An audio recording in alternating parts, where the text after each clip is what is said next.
Hi guys, I'm Ty of TyCam. And I'm Ashley Miller, founder of Koi3, and this is Series of Conversations. Alright y'all, so we are so excited for you guys to be here with us in Series of Conversations. Yes. I am Ashley Miller. I'm the founder of Koi3, and that is a lifestyle brand all about keep on inspiring to live by 3 principles: live with balance, live with faith, and live with purpose. He got it on. Shout out to the merch over there. You know that live by 3. And this is I'm Taiwo Kande, Nigerian to be precise. I have my creative brand, TyCam of myself, and I'm here partnering with my girl Ashley Miller on this project, Series of Conversations. yes. Thank you. So, before we start, we just want to let you guys know that this is the open conversation. We want it to be laid back, chill, vibes, all your opinions, all your stories, we want it all. It's so important to be transparent. Not only does it cultivate between y'all, but also, like, you're being filmed, like, you know. So, those who watch it get inspired, and so it's just so important. Okay, so we want to start first. Eric, go ahead, tell us your name, where you're from, and either your career or passion project. Okay, my name is Eric Johnson. I'm originally from Winston-Salem, North Carolina. I've been in New York since July 2015. I work in fashion. I'm a stylist. I assist. I have a podcast called Johnson Says. Yeah, shout it out. I just have a lot of, I'm a weird creative and I have a lot of things bouncing around inside of my head. So most days I'm really crazy and scatterbrained, but it's nothing personal. Oh yeah. All right. My name is Simeon Brown. I work in education.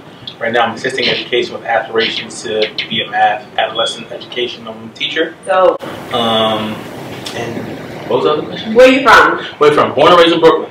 Hey, DK in the house. Heard. Hey. Okay. My name is Patrick Akunde. I'm a scientist by day, a community builder every day, Yes. and that's my passion and my career in science, like I said. And I'm from Brooklyn, New York as well. Hey. My name is Terry Omisoya. I am Nigerian. Hey, boy. Brooklyn, born, but I'm a Queens native. And a lot of people don't know I'm a pharmaceutical rep for a subdivision of Johnson & Johnson. But what a lot of people know me for is the many things I do in media. So you name it, I've either interviewed them or I do a lot with them. And I also DJ, I have background music, sing, play piano. Just anything that I'm passionate about, if I'm good at it, I'm going to do it. Nice. Oliver Cobra. I'm from Brooklyn, New York, Flatbush to be exact. Okay.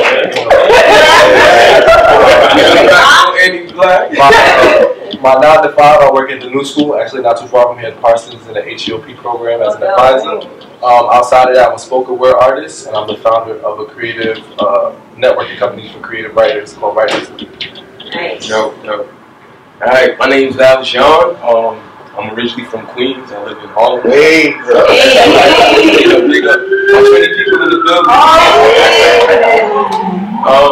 I'm a barber. I own a barber shop in Harlem. It's called Cathedral. I have a sticker right here. Okay. Brandon. And my Wait, what's the address represent? Where is your barber shop so at? it's on 141st in Lenox. Okay. We're open Tuesday through Saturday. We in there, we do everything appointment based. And so the passion and vision for Cathedra is to elevate the male frequency. So that's what we're focused on. Elevating our black brothers. Nice. Alright, I'm Ricardo Augustin, but most people here call me Rico. So I grew up in Haiti, but you know, I'm from Florida. I'm a civil engineer. I actually run my company here in the Northeast. So I'm here just to be here. And vibe out. And last but not least. So my name is Jamel. I claim Brooklyn, but I lived all over Delaware, Michigan. Family originally from the South. I'm currently doing my PhD at Rutgers, so I'll be a professor, full professor in about a year, 2 years or so. Nice. Political science. Also, my passion, I do photography, videography. Also got a podcast called Ratchetdemic, so check that out. So we talk politics, culture, but you know, through the lens of like academic things. So yeah, so happy to be here, definitely to build with. Nice. So this is the part 2 of a 3-part series. We did the part 1 with a couple of wonderful women of color, and what the topic was strong, fearless, and enough. And so we went through different things that we either struggle with, what we're trying to overcome, and how we embrace and motivate each other. And it was only right that we get the male's perspective. So that's why y'all are here. And I think it's just so important because just in my research personally, I found that there's a lot of highlights on like love, relationship, and how women and men should understand each other. But I don't think that there is focus on like what you guys are as men, period, and discussion, not with like a woman attached, like what you're dealing with and how do you guys get through life. So we wanted to get your views. Hopefully it will help some people and just be vocal about it, okay? So Ty will start us off. Yeah, so we're going to start off with the strong topic, just like we did with the females. We went strong, enough, and then fearless. So we're going to start with strong and the foundations of being strong in terms of mind, body, and soul. So one of the first questions I want to ask you guys is like, what is your form of self-care? Before you answer, like in terms of just, you know, when you're going through things, when, you know, life has you down, like what do you do on a day-to-day basis? So what is your form of self-care? Anybody can start? I can start. I recently, as of December of last year, I got a therapist because I realized I had a very difficult childhood, so I held on to a lot of issues, and they were affecting relationships I was trying to have, whether it's romantic or just friendship-wise. So my self-care for me is I go to therapy every Monday, and I talk about so I work through them, and it's definitely helped me a lot. A lot of my friends have told me we see the change in you, which is a good thing. And so what I have to do is I have to learn to slow down, because as I said before, I'm a creative, so I have this thing where I have a bunch of ideas, and I'll start on one idea, then another idea come, I'll start on that idea, then another idea come. Before I know it, I done went down the line of 10 different things, and I've started all these things, have not finished the first idea I initially started on in the beginning. So I have to learn how to take a step back and kind of like, okay, let's write a list today. We want to do these 3 things, and it has to be 3, no more than 5, because once again, I'm going to try to do everything all at one time. So it's the therapy, it's my list, and it's also making sure that I reach out to friends when I need to, because I go to therapy and a lot of things I talk about are like heavy topics, I sometimes will recluse into myself and won't reach out to anybody. So I kind of have to make myself like, okay, I haven't left my apartment in 3 days. Let me reach out to a friend. Let me go and go to a brunch. Let me go to a happy hour so I can interact with people. So those are some things that I try to do to get myself out there and not be, you know, kind of, you know, get your mind right. Yeah, get together something crazy. Anyone else? Well, I like to break down into 3 parts, which is everything that I do in terms of self-care has to either be self-defining, self-fulfilling, or self-enlightening. If it's none of those 3 things, I'm not doing it. Nice. Because if it's not dealing with self, I'm not healing myself, I'm not self-correcting certain things or certain parameters that need to be corrected. Because it's like putting on a Band-Aid. It's not the Band-Aid that's going to heal me. It's every cell in my body that's going to end up healing me. But so it may be like personal development. My sisters know in the morning you're going to hear the audio on YouTube going, either from Les Brown or Lisa Nichols or whoever it may be, something that is tangible that I can use throughout the day to highlight, okay, I learned that when, it's like my form of morning devotion. You know how some families, they have morning devotion, you got to get up early, you got to sit around, sing a hymn or 2, and then get into the topic. I don't have time for that. But I've also internalized what needs to be internalized for myself. So audio, calisthenics, heavy calisthenics. Sometimes a little cooking, because when you see the colors, smell the aroma, it helps a lot. So just those type of things for me. So, anyone else? For me, similar to you, every morning, or at least when I'm taking my drive, if I have like at least 30 minutes of driving, I listen to like Joel Osteen, and on YouTube he has, at this point, thousands of clips that, honestly, I grew up in church, but his clips have helped me grow closer to God. And I listen to like a 30-minute clip, and on whatever topic that I feel I need for that morning. I type it and Joel Osteen, 9 times out of 10 will pop up. So I usually do a lot of that. I love music, so I listen to any form of music, anything from hip hop to South African music to soca to whatever it is, and usually I try to find something that fits my mood. And because I have a background before getting into the pharmaceutical field and social services, I know the importance of communicating. So I usually, there's an older person who is a great friend of mine from when I worked in the social services industry. She's a counselor. I usually, at least once or twice a week, try to get a great phone conversation going with her, or a texting going where I know what I say to her, it's not going to go to anybody, at least that I know. And I try to get that going and exercise, and that's that's what helps me stay grounded and stay level. Perfect.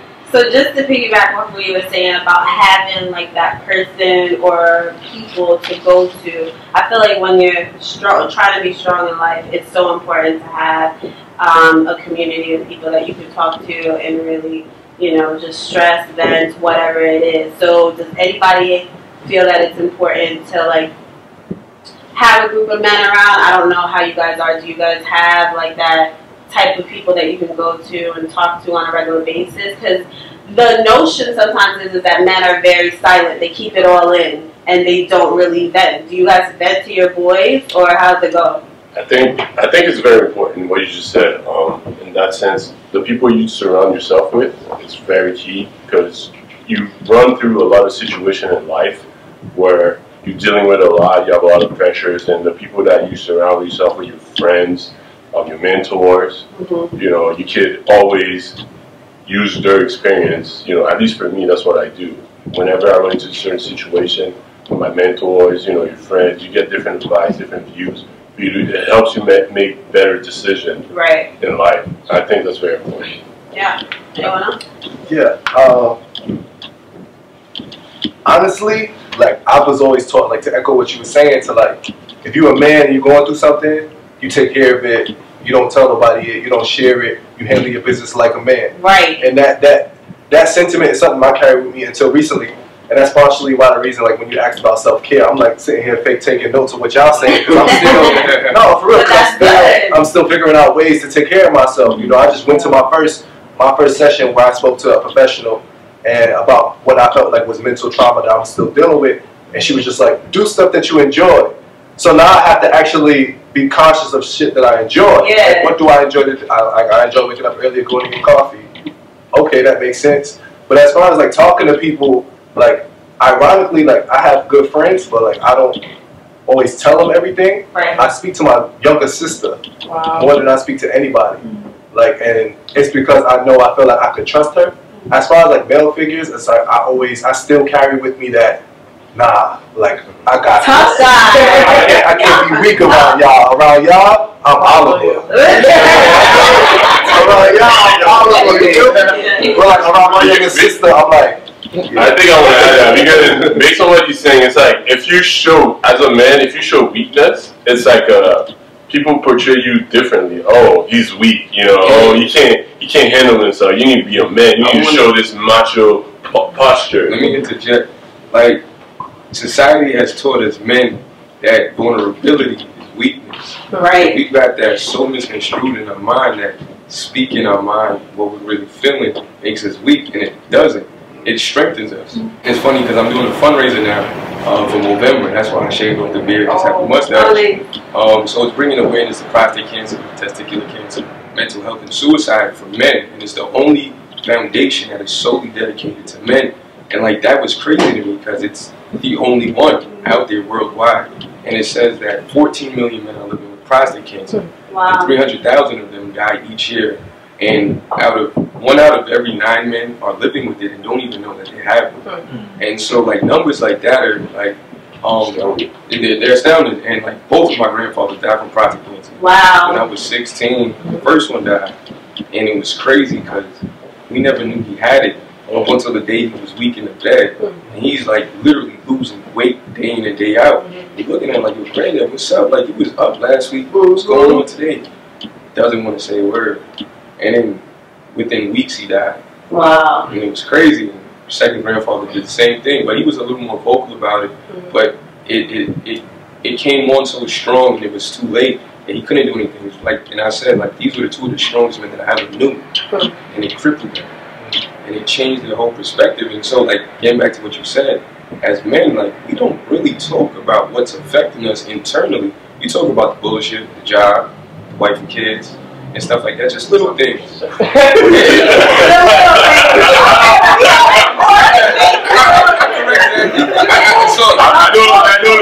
don't agree with that view.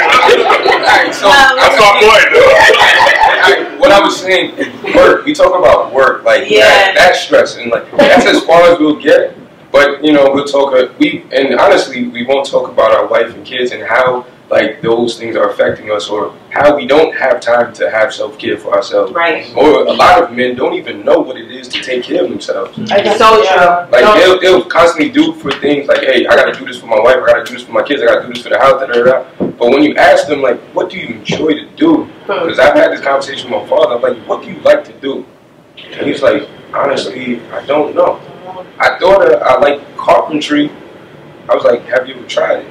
No. And like so many of us go through life never doing what we actually like to do, and giving back to ourselves and doing for ourselves. Because we've always been taught that our manhood is tied to what we do as a human being, as a provider. And it's like, that's not who we are as people. That's just a part of what we have to do, the role we have to play, but not who we are as people.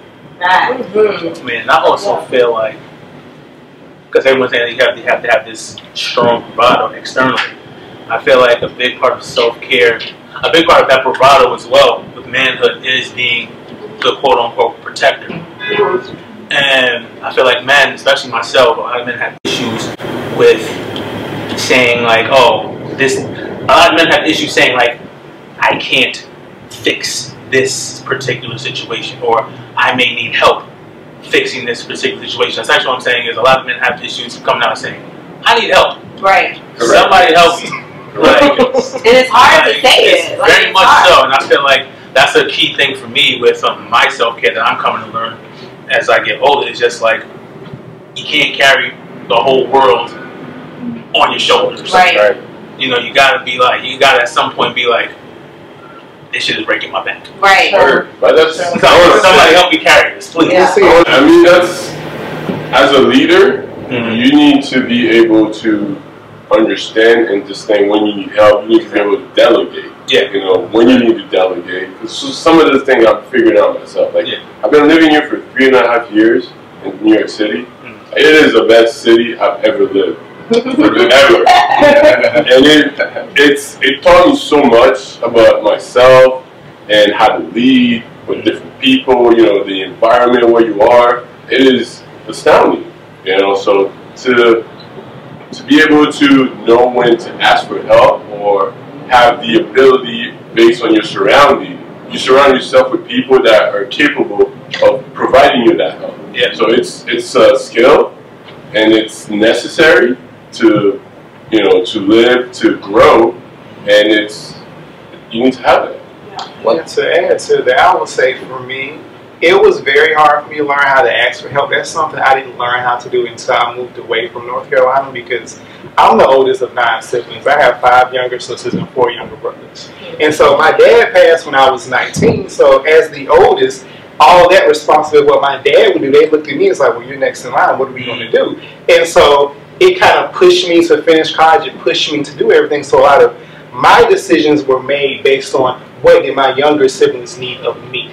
So when I moved to New York, that was the very first decision I ever made that I made for myself. Because every decision was made, and even me moving to New York, I had to have a conversation with my grandmother. I said, I will not leave New York until we get my baby. I will not leave for New York until we get my baby sister into college. So we got her to college the freshman year. I moved up here right when she started her sophomore year. So it was like even then I was connected. So moving here away from my family definitely put me in a place where I kind of learned how, like, okay, now I can really kind of take a breath and figure out what it is that I need to do for me. And in the 3 years because I moved here in July 2015, so it's been about 3.5 years for me too, I've really had to learn like what it is to be Eric outside of being this father or protective figure for my younger siblings. Right. And even me being here, I'm still that, but it's not like it's as much. I don't feel like I have all that weight on me that I had when I was actually at home. Right. For me, I'm still learning. I'm sure a lot of us are still learning how to ask for help. But one of the things that helped me was when I was in undergrad, I would the men that I really admired, like outside of my dad and uncle, I would see them as powerful, successful, strong leaders, business leaders, owners, great husbands and everything. And I would just admire all of those things about them. But I would say they're human. They can't be this super natural, titanic, you know. And I would do my best to gain relationships with them and make them take a liking to me. And when I felt the timing was right, I would ask them, what do you do when you don't know? And that's something that helped me. The people that I would see as the most dominant, most powerful, most whatever I admired, I would always I'll make sure that they were like in their 20s. If I'm in my 20s, they're in their 40s or 50s, so that they look at me like a son, and they don't. I wouldn't want to feel judged. Right. Whereas now, I'm sure most of us are comfortable enough to ask each other. But when I'm 19, 20, 21, it wasn't as, because a lot of people judge. A lot of friends judge. They think you're weak. They think you're unstable. But someone who's in their right state of mind, in their 40s, 50s, and 60s, they see you as a child. They know what you're going through, and they give you little ropes and tips. And one of the gems that I've taken is the way I look at them. They have somebody they look to as well, and those fruits of wisdom, they pass it down. So I think that's let me just segue. I'm going to segue into enough, because what you're saying is really defining when you guys start thinking about you're enough for the world. So like in high school, when you was with the boys in the locker room, like when you got your first pair of Jordans, like when did you start being like, I need to do this in terms to be on top? Go ahead. I'll jump in. It was two stages in my life. First time when I was 21, because I had moved down to Florida. My family, they actually moved me from New York against my will to Florida when I was 18, and I hated it. And it was a crazy time, because at that time, I'm developing. I'm a New Yorker, right? And I was brought to Palm Beach. Retirement. Bougie. It sounds nice, but so a New Yorker that grew up in Queens, that was hell. I grew up in Florida. You make it sound like I'm from Florida, so that is like I'm from Florida. We brought up two different ways. No, I get it. You're right. You're right. When I was 14, I was doing things that y'all didn't do until y'all was 20. You right. So when I got to Florida, it was the craziest slowdown of my life ever. And I'm trying to, and of course at 18, I'm trying to develop where I'm going and stuff like that. So it wasn't until I was 21, I was at USF. And I told myself I had enough. Like, I'm done trying to live for my parents and do everything that they want me to do, because that's not fulfilling who I am as a person. So I saved up bread. I think I saved like $500. I was on campus. I was cutting hair in the bathroom and stuff like that. I'm like, yo, I'm moving back to New York. That's it. Packed up my bags a week after school ended. I was like, family, I love y'all. I'm going. Came back to New York. The second time I would say was when I was 26, going on 27. And I was trying to do the school thing again. Went to NYU and everything like that. And I was like, this is not me. This is not what I want to do. And so I got on my grind and I started my business. And from that point, I moved forward. And it's still, it's a work in progress and everything like that. But those 2 points, I had to like sit back and realize, like, yo, Val, what do you really want to do? And what about you, Jamel? Yeah. I was playing it back then.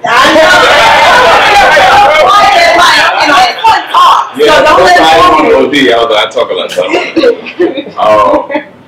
I think for me, for me, I didn't meet my father until I was 16, and that was like the first period of my life where I'm like, okay, I finally had like this symbol I can kind of like look to. This person looks like me, acts like me, so I kind of like really tried to copy my pops. Like every time, every move you do, I'll copy. Like everything you do, he's business owner, real estate broker. So I was like, okay, this is like everything I want to do. So then I went away to college, and like this whole time I just nothing but take advice from my pop. And so for a while, like I was a good thing, but I was stunting my own growth because I was trying so hard to like make up for lost time with my pops. And I reached a point where I realized like me and my pops are different people. We're not the same. I can't necessarily look to him for every single piece of advice I need. I can't follow the direction of this man. He has his own path. And that's when I kind of just started shifting. I transferred schools, changed majors, everything. Goal was to go in finance and like literally just do what he was doing. And it just wasn't for me. Right. And then I transferred too because I needed like a whole new, there was a lot going on. I needed like a whole new, like, you know, like a hard reset. And so I transferred from Michigan State back to CUNY. And literally, like, that was like the biggest like shift in my life where interest changed. Like, I went from like, I think I had maybe like a 2.8 GPA to like graduating with a 3.9. Nice. Like everything, and I've never struggled in school, but like just I was so distracted. I didn't know who I was. I didn't know who I was even trying to be. Like I always say, like I would just follow the people who were around me. And I wouldn't say I was a follower per se. Like you couldn't get me to do stuff I didn't want to do, but I didn't know what it was that I wanted to do. And that was like a big period and shift for me. So that was probably around 21 years old when I really kind of hit that first like hard jump, kind of like you, where I was starting to realize, okay, what is it that Jamel wants to do? And then like I finished school, I started my grad school, and I was in another place that kind of like, so this was maybe 2015. I was like, okay, I mean, like I'm doing this, but like, what else do I like to do? Because I was in a relationship prior to that, and you know, like depending on how things go, like your whole kind of life is consumed by like your friends' relationship. And I was living with my family at the time. Now I'm living by myself. I'm an independent adult. And I was like, yo, I have a lot of free time. I was like, so like, what you was doing with that free time? I'm like, I'm bored. Like, not in a bored kind of like unproductive way. But I just kind of felt like really like it made me unhappy in everything, every aspect. I had so much space and I didn't know what to do with it. And this is how I just started. I don't know. I started making like the little. I do like sketch comedy vids, like, and those do well. Then I started going into photography, videography, and some stuff I'm passionate about. All at the same time connected to like the type of work I do in grad school and like teaching and things like that. And so I feel like now I'm finally at a space where not only am I not looking to other people for kind of validation, not looking to other people for, you know, for a sense of like who I need to be or who I want to be, but I feel like people are looking to me as a beacon of like, oh, people hit me up, oh, Jamel, what do you think I should do about this? What do you think I should do about that? And I'm in a place where I can give them sound advice where I'm not necessarily telling them to echo, you know what I'm saying? Like, I grew up poor, you know, food stamp, 2, 3, 5 pounds of code. But like, it wasn't, you know, like I was privileged enough to not have to go through certain things that some people have to go through.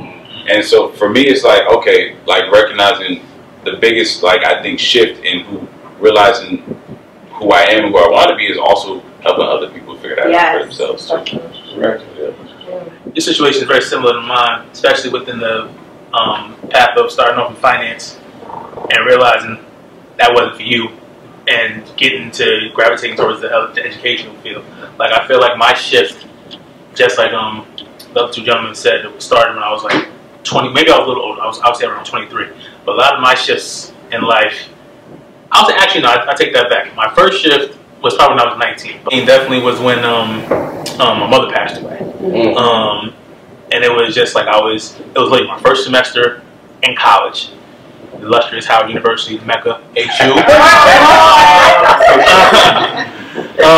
My first semester there, I'm a finance major, and I realized it was just like, when I was even applying to schools, it was like, I had no idea what I wanted to major in.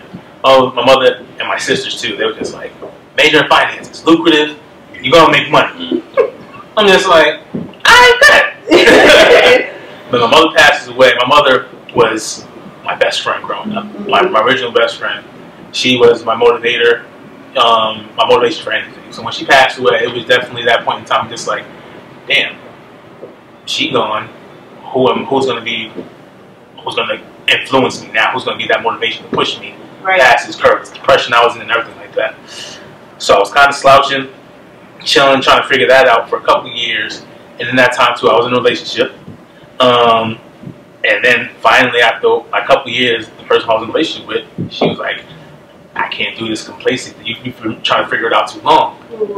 I can't be with you anymore. So I'm just like, damn.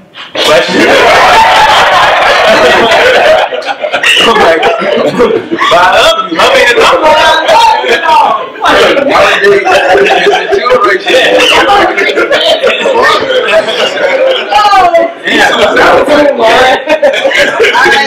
She was like, love don't live here no more. And I was just like, after that, it was made me realize, I was just like, okay, like, what can I do for me? Like, what is enough for me and other people who I bring into my situation? Right. So through that, it made me realize I had to step away from school for a bit. I ended up just getting into a job. It happened to be educational. The foundation was education, and I ended up realizing that was my calling. Love it. And I was an in-house counselor for this nonprofit in Brooklyn with these kids 24/7 essentially, helping them out with everything. Kids coming from at-risk homes.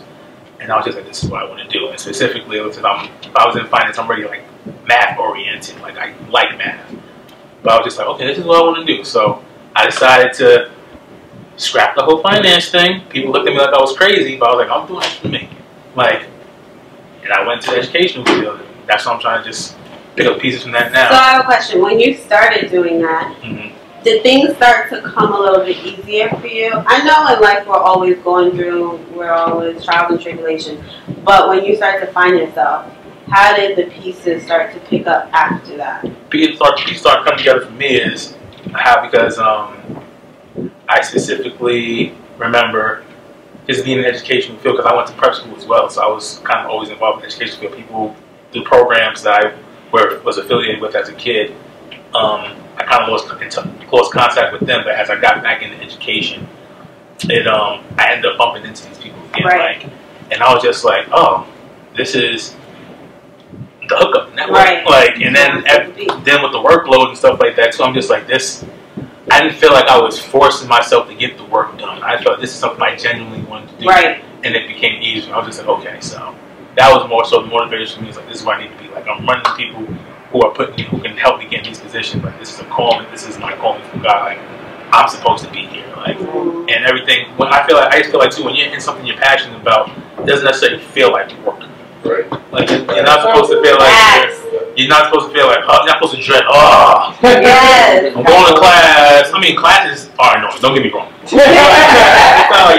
like when you do more so like the hands-on experiences with classes, like the internships, it's like you're not dreading going to work. Right. You're not dreading, doing whatever is entailed for that job. It's just like, okay, it's annoying at times, but I'm going to do it. Get it done. To get it done, and I like it. Going back to the original question about being enough, I hear enough and I hear like safety, and I feel like as black men or as men of color, people who identify as men of color, like this idea of like having to be enough contributes to our trauma a lot. Exactly. Because the way I see it is like it's a constant run, and I try to stay away from the phrase "chase the bag" because we're not. I know personally speaking, like I don't feel like I'm chasing anything. I feel like I'm being chased, and so to elaborate on that, it's like I go to school, right? I go to school. I graduate high school. I look back. Am I safe yet? Like, am I good? Am I away from the judgment? Oh, nah, I gotta graduate college. I graduate college. I'm good? Nah, you can still die. You can still get shot. You can still get robbed. You can still be arrested by police and they can do whatever they want. I get my master's. Nah, you're still not valid. Yeah. You start your business. You're still not valid. You feel me? So it's like all these things that to be enough and to be safe it contributes so much because we're always looking over our shoulders to be like, is this here? Is my family good? Is your little sister good? Is my mom good? Am I good? And it's just like that answer is spiritual. You feel me? At least I feel like it is something where you have to just come at peace with yourself, where it's just like, this is who I am as an individual, this is who I am to my family, and accepting who you are in this country, because looking at the way things are, certain things about who you are in this country, how this country sees you, aren't going to change anytime soon. At least I don't believe so in my lifetime. So my responsibility then becomes, all right, no more looking over your shoulder to like be sure that you're okay, but I'm pulling up the young people behind me to be like, yo, this is how you do it. Like, let me show you, like, if you're going to go to college, try to find as much scholarships as possible because the loans, they're going to give them to you easy. Yep. They're going to give it to you easy. The refund check's going to feel good. Loans come back. You feel me? So it's hard to be like, is this enough? Because I'm working at what I thought was my dream job. When I was a kid, I was just like, I want to be in the office. I want to have my own office. I want to have paper and Post-its and stuff like that. I was a weird ass. It's like, man, to me, that equated to power when I had my own space and my own things. But now I'm in that space, and there's something still pulling me in a different direction where it's just like, this is not your solace. You know, this is not your pinnacle. Your pinnacle is within. As far as profession-wise, like you're still on that journey. Because I was talking to Simeon earlier. I'm like, I'm 28 now. When I was 21, I was like, by 28, I'm gonna have my kids. I'm gonna have my set. I'm gonna have my list. And at 28, I'm still like, how do I get these loans?